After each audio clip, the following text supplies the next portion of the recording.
আমাদের চোর ঢুকসাল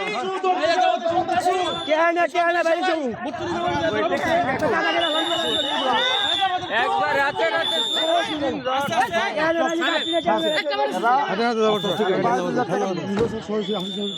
হাতে নাতে ধরো হাতে নাতে কাটটা শুনবেন স্যার আগে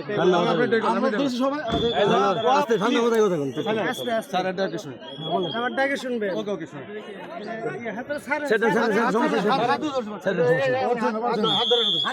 হাত ধরে রাখেন হাত ধরে সরেন না আমার স্কুল জীবনের বন্ধু হুম অনুকূল ভাই আমি তার সাথে দেখা করতে গেছি অনুকূল ভাইরে বললাম যে ভাই তাহলে ভোট দিবার যাবেন না যাবো কেমন উঠলাম ঠিক আছে এই কথাটুকা দিয়ে বেরি বানছি ওই মুহূর্তে হ্যাঁ গেছে জানে এই বাড়িতে লিখা তুই এই বাড়িতে সত্যি তো পকেটে গেছে পকেটে জোর করে আমরা কয়েকটা লাথা মারছে তারা 5-7 জন গেছে যার দিতেছে উনি কো ওনার ডাকেন উনি কি বলে ওনার টাকা দিতে আস্তে আগে কথা বল না কথা স্যার উনি ছিল না তারপরে কোন জানি উনি ছিল না উনি আমাদের গ্রামে আজকে জিনিসটা একটু আপনি একটু লক করেন স্যার এত কথা না কথাই বুঝা দেবেন সব এত আপনি এত কথা বলেন হ্যাঁ গো বাড়ি হ্যাঁ গো বাসায় ওঠে বাসায় আমার বাইশটা বলে আমি কয়ে এসেছি তাড়াতাড়ি যাও বুট দিয়ে হয় কাকা একটু পরে যাই আমি ওকে কয়ে গেছি যে বুট আইবো এই মুহূর্তে গড়ছি ভিতরে যাই বসে আজকের নিয়ম আছে নাকি এগুলো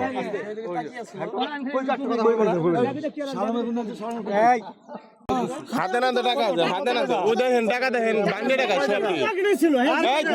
কয় টাকা আপনি টাকা গনেন টাকা গনেন সব বান্ডে টাকা চোর আপনি চোর চোর ভোট চুরি করবার আইছেন ভোট চুরি করবার আইছেন ইয়ার উপরে কোনো কথা আছে উনারে গুনতে দেন না টাকা করেন কয় টাকা আছে টাকা করেন টাকা করেন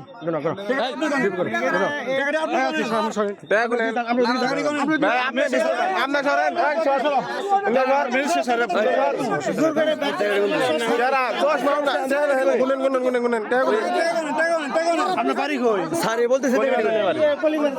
আপনি গুড়ার কোন জায়গা সোনার লোক আছে আমার গ্রামে স্যার কালকে আপনার 3 দিন ধরে থাকবেন এলাকায় রাত করে 9টার পরেও স্যারে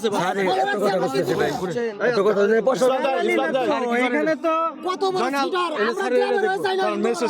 আমরা প্রশ্ন দিতেছি প্রশ্ন স্যার আমরা আইনের প্রতি কি মনে করেন আপনি দেখবেন এরা 96 নাম্বার কিন্তু প্রশ্ন দেখবেন কথা এটাই